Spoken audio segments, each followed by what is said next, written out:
নমস্কার বন্ধুরা, মনিকার হেসেল থেকে তোমাদের সবাইকে স্বাগত। আশা করি তোমরা ভালো আছো, আমিও ভালো আছি। তো দেখো, কালকে সারা রাত্রি বৃষ্টি হয়েছে, আজকেও দেখো ওয়েদার এত খারাপ। তা আজকের এই মরশুমে ইলিশ মাছ নিয়ে এসছে, তা বেগুন আলু দিয়ে আজকের ইলিশ মাছের ঝোল করবো। তা তোমরা রেসিপিটা দেখতে থাকো, আশা করি ভালো লাগবে। দেখো, বলেছে তো বাংলাদেশের ইলিশ, এখন জানি না সত্যি কি মিথ্যে, দোকানদাররা তো ওরকম বলেই তোমাদের বিক্রি করে। আর এখানে দেখো বেগুন আলু কেটে নিয়েছি, আর এখানে এই মাছটা নুন হলুদ মাখিয়ে একটু ভেজে নেব, অল্প করে ভাজবো, বেশি ভাজবো না। তা চলো আজকে পর্বটা দেখতে থাকো, আশা করি ভালো লাগবে। আর এখানে দেখো জিরে গুঁড়ো আর হলুদ গুঁড়ো জলে একটু ভিজিয়ে রেখেছি, আর এখানে কড়াইয়ে তেল বসিয়ে দিয়েছি। চলো দেখতে থাকো। দেখো, মাছগুলো বেশি ভাজবো না, ওই এপিট ওপিট করে নেবো একটু।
চলো মাছগুলো ভেজে নিই। দেখো মাছগুলো ভাজা হয়ে গেছে, এবার একটু বেগুনগুলো ভেজে নেব।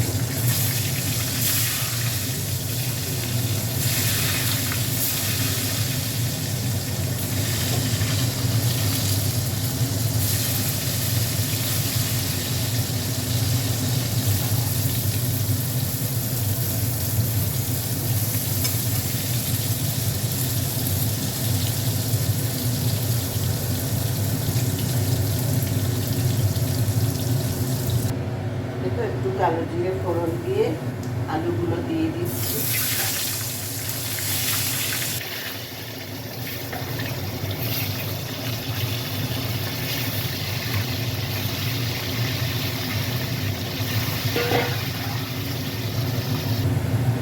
মাছ ভাজা হয়ে গেছে, এবার এই ঝোল জিরে আর এটা মশলাটা দিয়ে দেবো।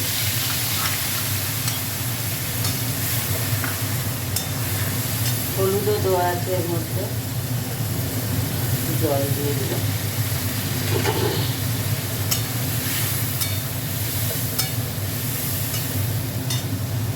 একটু কাঁচা লঙ্কা, একটু কাঁচা লঙ্কা দিয়ে দিচ্ছি এবার।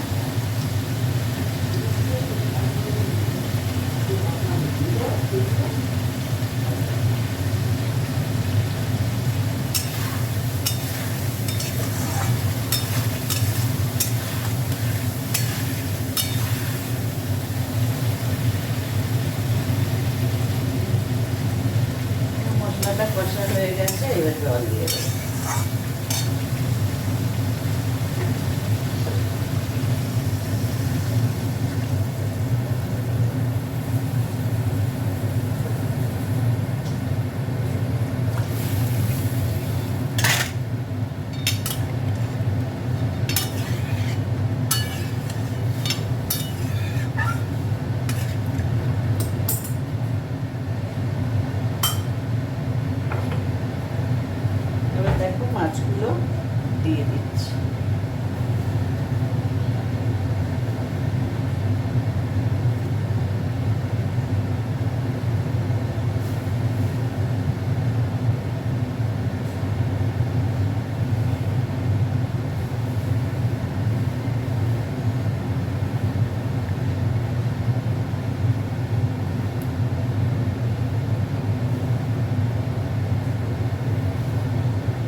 বেগুনটা পরে দেবো, উপর দিয়ে দেবো। এখন দিলে বেগুনটা গলে যাবে, তাই জন্য এখন দেবো।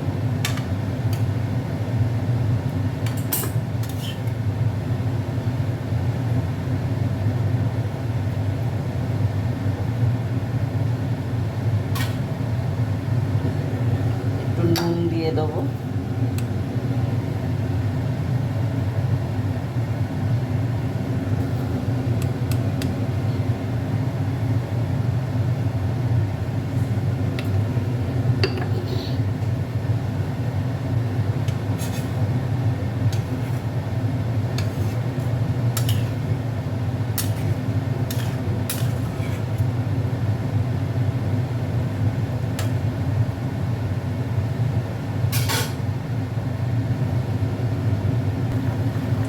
এবার বেগুনগুলো উপর দিয়ে দেবো।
দেখো বেগুন আলুর ঝোল হয়ে গেছে, আর শুকাবো না।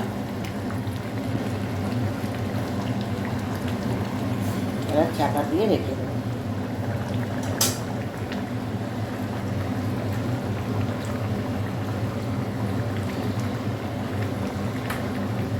নিভিয়ে দিলাম। তো আজকে রেসিপিটা কেমন লাগলো তোমরা কমেন্ট করে বলো।